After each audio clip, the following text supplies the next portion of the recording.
La conduite du changement a démarré dans fin des années 80 du côté d'Harvard sur des enjeux d'abord d'instrumentation de grands projets informatiques. Il s'agissait d'accompagner la mise en œuvre de ces projets qui généraient de nombreux traumatismes, de nombreuses réactions de résistance au niveau des collaborateurs et des collaboratrices qui étaient concernés.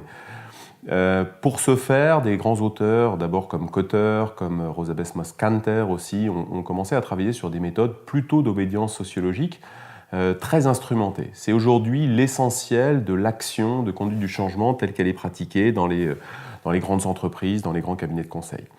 C'est un thème évidemment aujourd'hui toujours aussi porteur sur la mise en œuvre des grands plans de transformation. Il peut s'agir de réorganisation, il peut s'agir toujours de mise en place de grands systèmes d'information.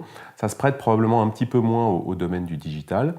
En quelques mots, le sujet est couvert par des grands outils, des grandes démarches.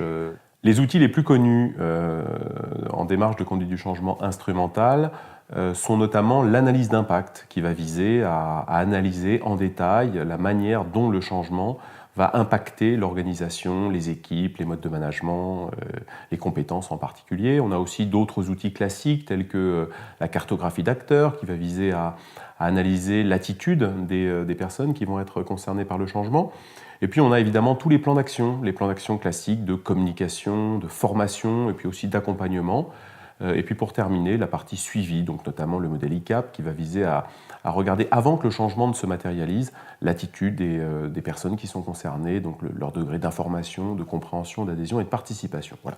Sujet classique de formation aujourd'hui, plutôt conduite du changement, version projet. Merci.